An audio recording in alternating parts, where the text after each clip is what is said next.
Existe un patrón que ha destruido todos los grandes imperios de la historia. No es trata de conquistas, ni invasions, ni revoluciones, sino de colapsos económicos, específicamente, de devaluations monetarias. Y sucede exactamente igual en cada ocasión. Roma, el imperio que gobernó el mundo conocido durante 5 siglos, colapsó cuando su moneda perdió todo su valor. España, que controló más oro y plata que ninguna otra nación en la historia, quebró repetidamente hasta la disolución de su imperio. Gran Bretaña, que dominó el comercio mundial durante 200 años, perdió su imperio en menos de una década tras el colapso de su moneda. 4 veces en la historia registrada, un imperio dominante ha seguido este mismo patrón. Sobreextensión militar, gasto insostenible, devaluación de la moneda o impresión de dinero, inflación, pérdida de confianza y colapso. Y cada vez que quienes ostentaban el poder creían ser diferentes, que su imperio era especial, que las antiguas reglas no se aplicaban a ellos, se equivocaron por completo. Y ahora mismo, en 2025, Estados Unidos está siguiendo ese mismo patrón paso a paso, señal de alerta tras señal de alerta. La única pregunta es si nos encontramos cerca del principio, en la mitad o del final. Esta es la historia de cómo los imperios se autodestruyen a través de su propia moneda. Como sucedió con Roma, España y Gran Bretaña, y por qué todas las señales de alerta indican que está volviendo a ocurrir. Comencemos con Roma, el imperio que dominó Europa, el norte de África y Oriente Medio durante más de 500 años. En su apogeo, Roma controlaba a 60 millones de personas en 3 continentes. Su ejército era inigualable. Su infraestructura era la más avanzada del planeta.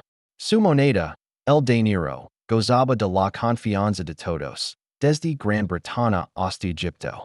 El dinero era una moneda de plata introducida en el 211 a.C.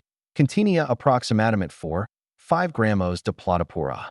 Durante siglos, mantuvo su valor porque el gobierno romano velaba por su pureza. Al recibir un dinero, uno sabía exactamente lo que obtenía, plata pura, valor real. Esto generó confianza, y la confianza permitió a Roma financiar su expansión, pagar a sus soldados y construir su infraestructura. Pero los imperios son costosos. Con cada generación, las fronteras de Roma se expandían. Cada expansión requería más soldados, más fortalezas, más caminos, más administración y, finalmente, más dinero del que Roma realmente tenía. Así pues, hicieron lo que hace todo imperio cuando gasta más de lo que gana. Devaluaron la moneda.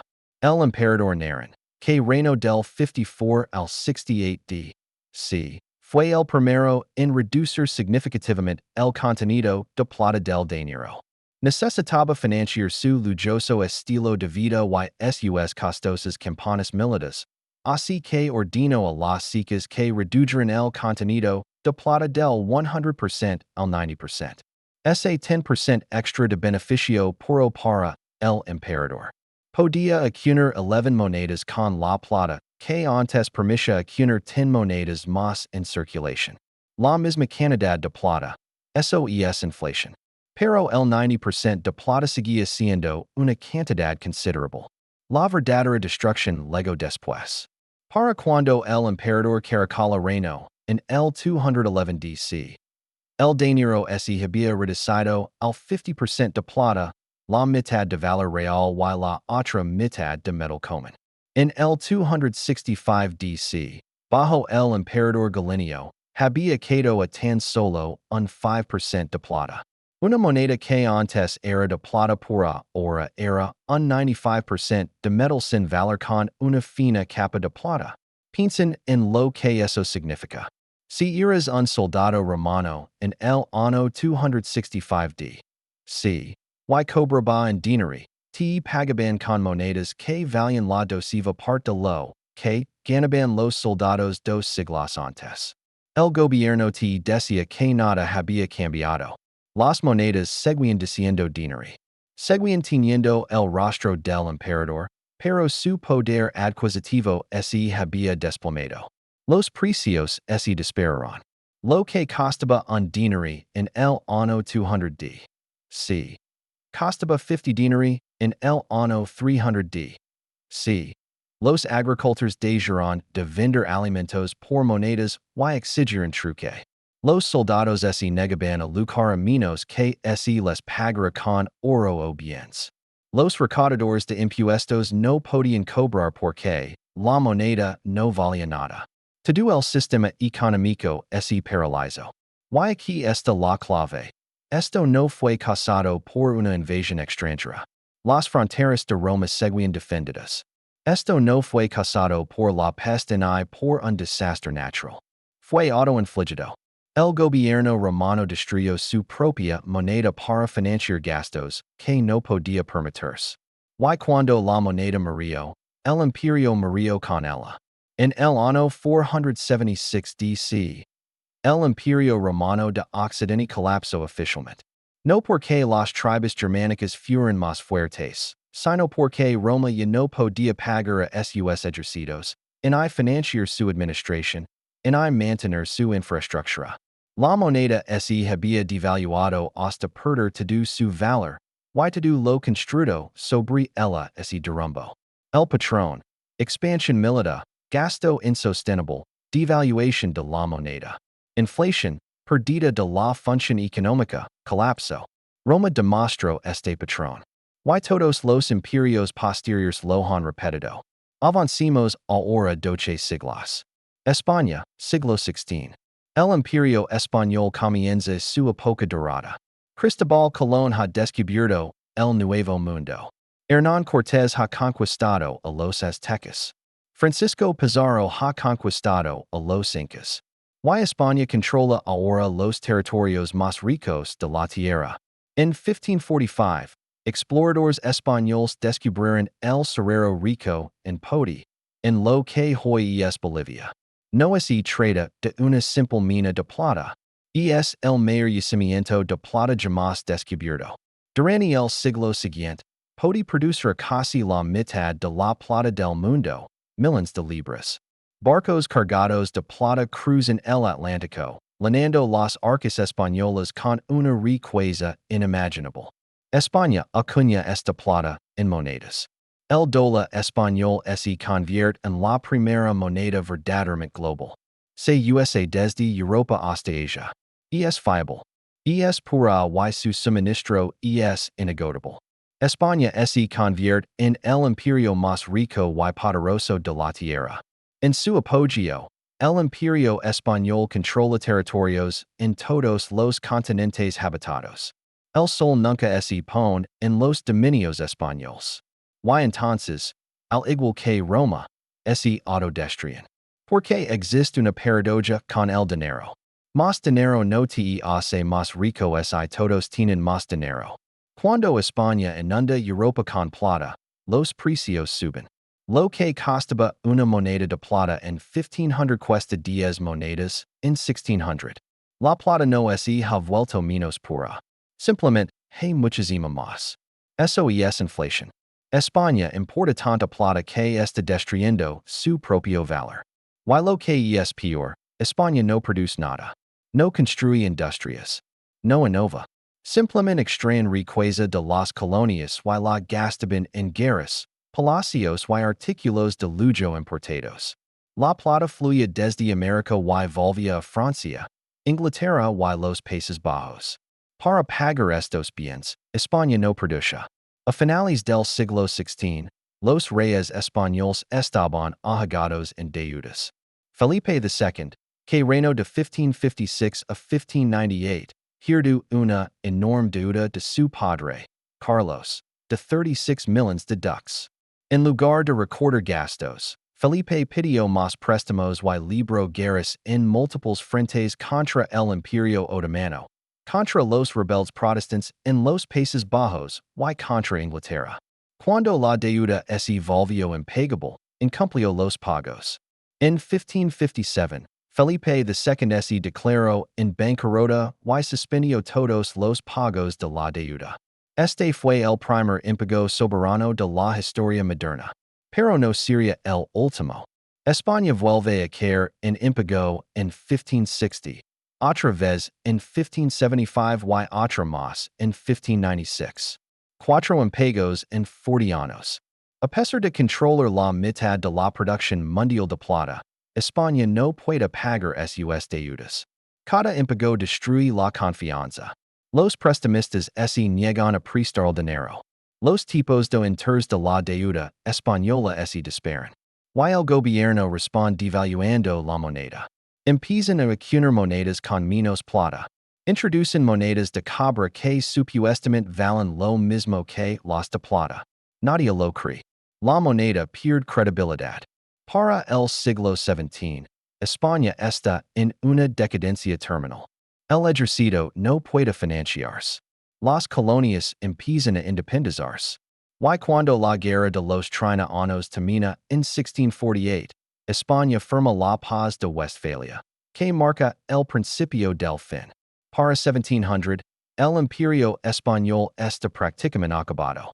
El país que una vez controló la riqueza mundial se había endeudado y gastado hasta la irrelevancia. El patrón se repite. Enorme afluencia de riqueza, gasto público excesivo, endeudamiento desmedido, inflación monetaria, reiterados impagos, pérdida de confianza y colapso.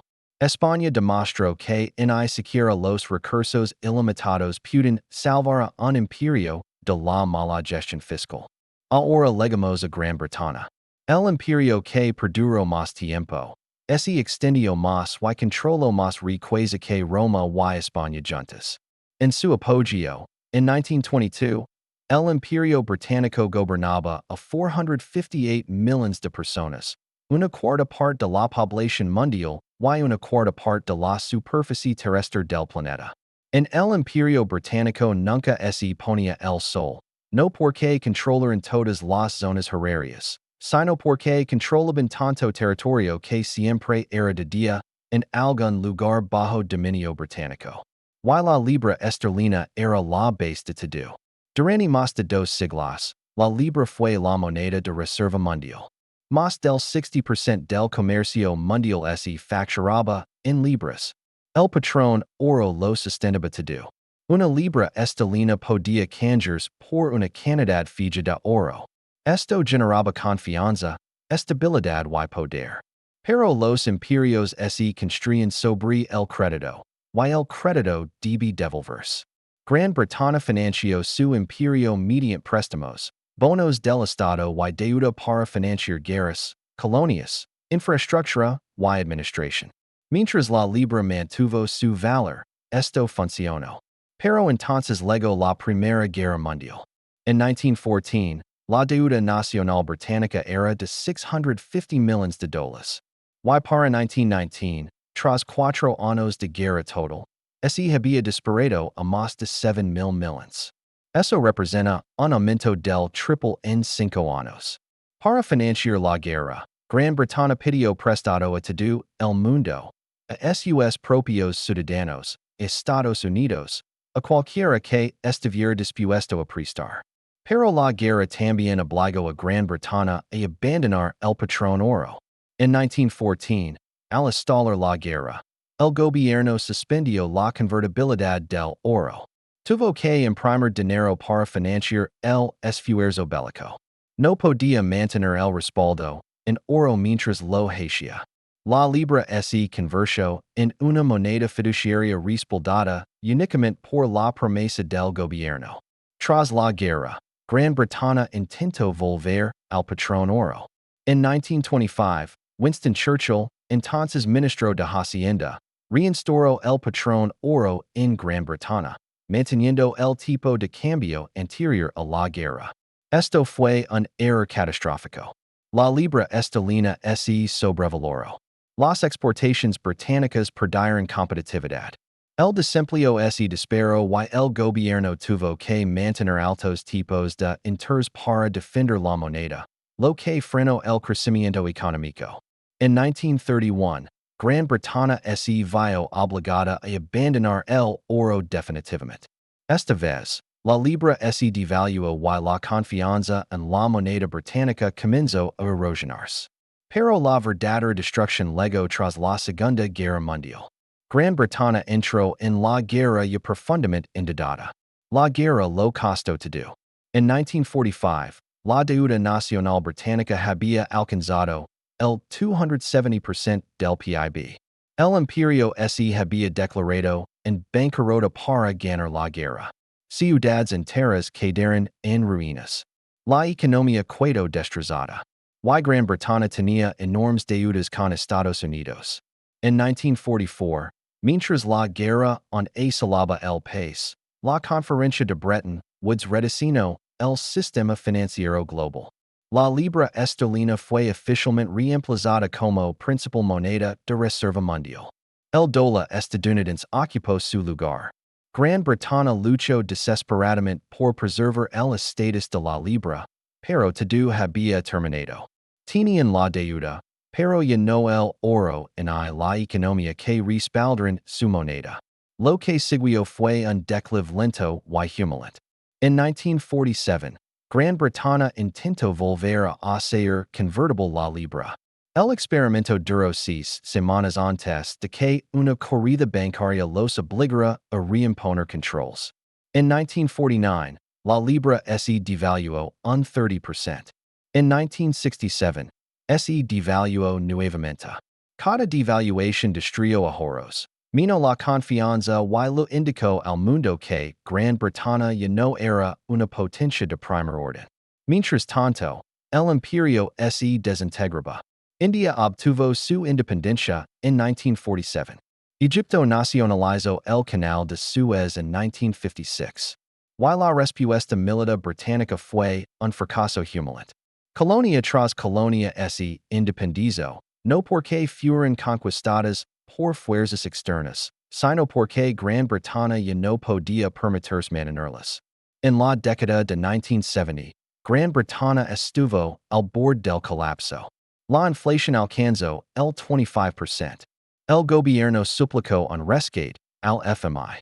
La libra esterlina, que alguna vez fue la moneda de reserva mundial, se convirtió en un símbolo de decadencia. El imperio que controlaba una cuarta parte del planeta lo había perdido todo en 30 años. No por una derrota militar, sino por el colapso de la moneda y la deuda. El patrón se repitió, deuda de guerra, devaluación de la moneda, pérdida de su estatus de moneda de reserva, inflación, colapso imperial. Gran Bretaña demostró que incluso el imperio más poderoso puede caer en una sola generación cuando su moneda colapsa. Lo que nos lleva al presente. Estados Unidos, el imperio actual, la moneda de reserva actual. Y todas las señales de alerta que destruirán Roma, España y Gran Bretaña se manifiestan con toda su fuerza.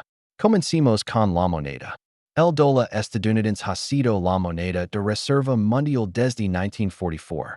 Tras la Segunda Guerra Mundial, el sistema de Bretton Woods convirtió al dólar en el estándar global.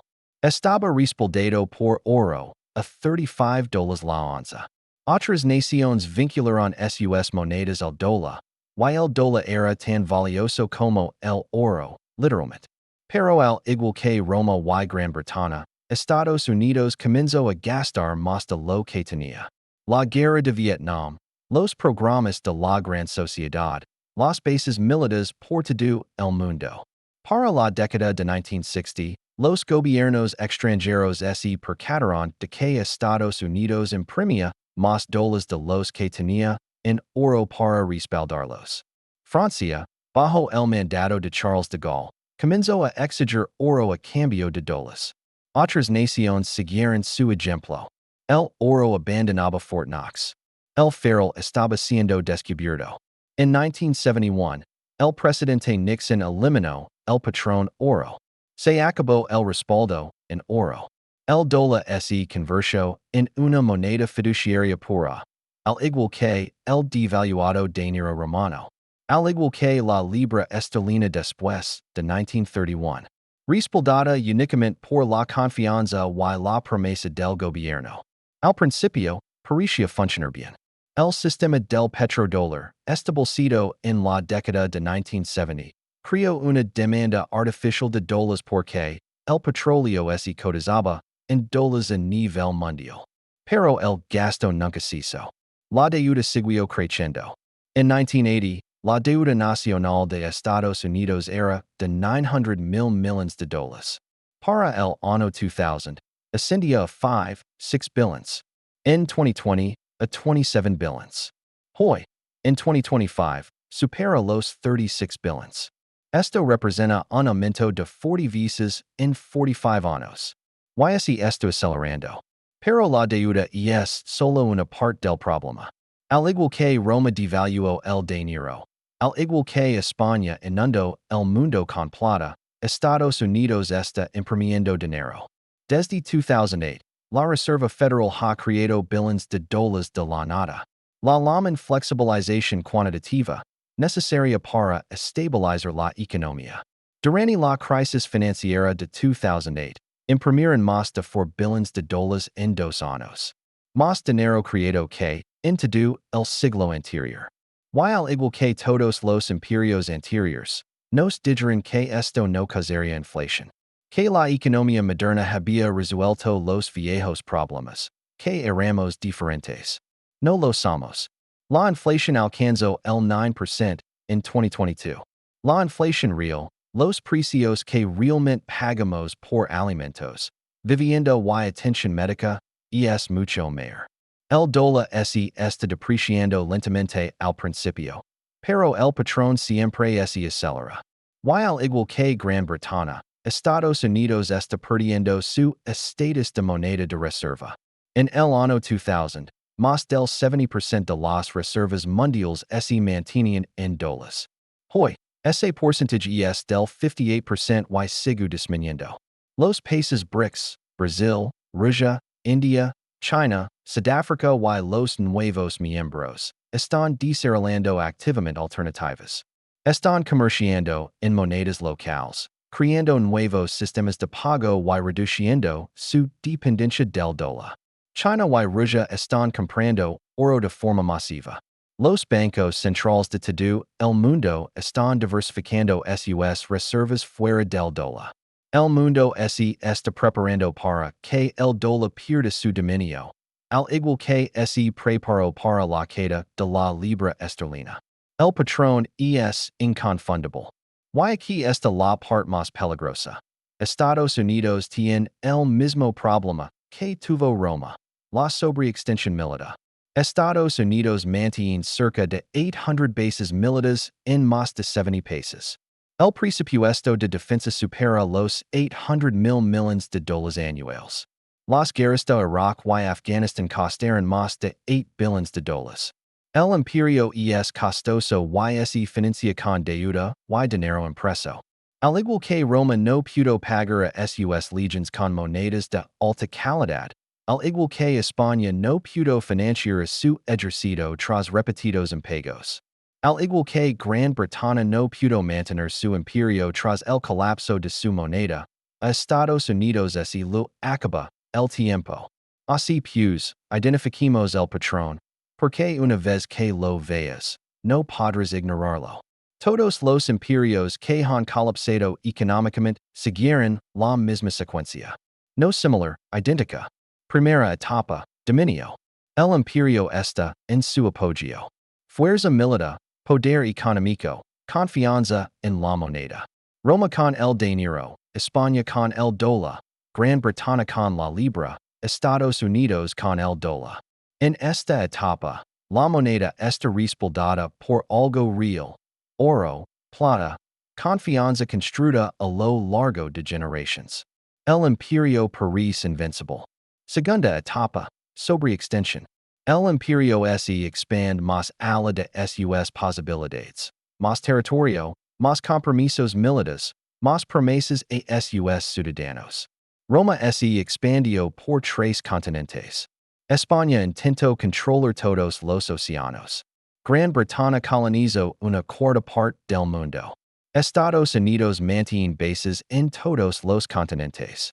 Los costos se vuelven insostenibles. Tercera etapa, déficit. El imperio gasta más de lo que ingresa. Al principio, esto es manageable. Se endeudan. Emiten bonos. Prometen devolverlos. Pero los déficits se vuelven estructurales, permanentes. Roma necesitaba pagar a sus legions. España necesitaba financiar sus guerras. Gran Bretaña necesitaba financiar dos guerras mundiales. Estados Unidos acumula déficits de billones de dólares anuales, incluso durante periodos de crecimiento. Cuarta etapa, devaluación de la moneda. El imperio no puede endeudarse lo suficiente. No puede recaudar suficientes impuestos, así que devaluó la moneda. Roma redujo la cantidad de plata en el dinero. España inundó el mercado con plata, causando inflación. Gran Bretaña abandonó el oro y devaluó la libra dos veces. Estados Unidos abandonó el oro en 1971 y desde entonces no ha dejado de imprimir dinero. Quinta etapa, inflación. Más moneda con la misma cantidad de bienes reales significa que los precios suben. Roma vio como los precios se multiplicaban por 50. España experimentó inflación en toda Europa. Gran Bretaña experimentó una inflación del 25% en la década de 1970. Estados Unidos está experimentando inflación ahora, a pesar de que el gobierno afirma que es transitoria. Sexta etapa, pérdida de confianza. La población nacional y las naciones extranjeras pierden la confianza en la moneda. Los soldados romanos exigían pago en oro, no en dinero. Los acreedores españoles se negaron a prestar tras múltiples impagos. El mundo pasó de la libra esterlina al dólar en Bretton Woods. Hoy, las naciones se están alejando del dólar. Séptima etapa, colapso. El sistema económico falla. La moneda se vuelve inservible o pierde su hegemonía. El imperio no puede financiar su ejercicio y mantener el control. Roma cayó ante las tribus germánicas. Ya no podía costear la guerra. España cayó en la irrelevancia. Gran Bretaña perdió su imperio en pocas décadas. ¿Y Estados Unidos? Esa es la cuestión que nos enfrentamos ahora mismo. Ese es el patrón. 7 etapas repetidas 4 veces a lo largo de 2000 años. Diferentes imperios, diferentes continentes, diferentes monedas, pero la misma secuencia. ¿Por qué las matemáticas no cambian? No se puede gastar más de lo que se gana indefinidamente. No se puede imprimir prosperidad. ¿Why no se puede devaluar la moneda sin consecuencias? El patrón es absoluto. ¿Why estamos en la quinta etapa, avanzando rápidamente hacia la sexta? ¿Qué sucederá después? La historia nos ofrece 3 posibles desenlaces. Primero, un declive controlado. Gran Bretaña, tras 1945, perdió el imperio y su estatus de moneda de reserva, y experimentó una dolorosa devaluación y inflación. Sin embargo, el país no desapareció. Se adaptó a ser una potencia de segundo orden. Un declive lento y humilante, pero no un colapso total. Segundo, un colapso caótico. Roma, en el siglo V, perdió su valor. El gobierno perdió el control. El imperio se fragmentó, y lo siguieron edades oscuras. Este es el peor escenario posible. Un colapso sistémico completo, no solo económico, sino también social y político. Tercero, un reinicio y una reestructuración. Se establece un nuevo sistema monetario, tal vez respaldado nuevamente por oro. Tal vez surja una nueva moneda de reserva. El yuan chino, una cesta de monedas, monedas digitales. El antiguo sistema muir, pero algo nuevo lo reemplaza con relativa rapidez. Doloroso, pero superable. Estados Unidos se encuentra en una encrucijada. La deuda es impagable. No a los niveles actuales, no con el gasto actual. Las únicas opciones son la suspensión de pagos, la inflación o la reestructuración. La suspensión de pagos destruiría la hegemonía del dólar instantáneamente. La inflación esta en marco y probablemente se acelerará. La reestructuración requiere una voluntad política que actualmente no existe. Y esto es lo que la diferencia de Roma, España o Gran Bretaña. Aquellos eran imperios regionales. El dólar estadounidense es la moneda de reserva mundial. Cuando el dinero romano colapsó, afectó al imperio romano. Cuando el dólar colapsa, afecta al mundo entero. Cada banco central, cada acuerdo comercial, cada mercado financiero, la economía global interconectada, amplifica tanto el impacto como el caos. Pero el patrón indica que, etc. No por predicción, sino por precedence. Cuatro imperios, cuatro colapsos monetarios, cuatro secuencias idénticas. La matemática del imperio es implacable. Se puede retrasar, se puede negar, pero no se puede evitar. Roma devaluó su moneda para pagar a sus legions. El dinero murió. El imperio cayó. España inundó el mundo de plata. La inflación destruyó su riqueza. El imperio declinó. Gran Bretaña se endeudó para financiar dos guerras mundiales. La libra esterlina colapsó. El imperio se disolvió. Y ahora Estados Unidos imprime billions, acumula déficits interminables y cree que es diferente. No es diferente. A este patrón no le importa el excepcionalismo estadounidense. No le importa la fuerza militar ni el avance tecnológico. El patrón es económico, y las leyes económicas son tan absolutas como las leyes físicas. No se puede imprimir riqueza. No se puede endeudar eternamente. Y no se puede devaluar la moneda sin destruir el imperio. Cuatro imperios, cuatro colapsos, cuatro patrones idénticos. La única pregunta que queda es el momento. ¿Cuánto falta para la sexta etapa? ¿Cuánto falta para que el mundo pierda la confianza en el dólar? ¿Cuánto falta para que el imperio americano siga los pasos de Roma, España y Gran Bretaña y pase a la historia? El patrón indica que estamos cerca. La deuda indica que estamos cerca. La impresión de dinero indica que estamos cerca. Y la historia, que ya ha visto esta misma secuencia destruir cuatro imperios, afirma que el final es inevitable. La única variable es la rapidez y la gravedad del suceso. Si esto te ha dado una nueva perspectiva, suscribid, porque cuando el patrón es complete, quieres entender que sucedió y por qué. La historia tiene las respuestas y el patrón nunca miente.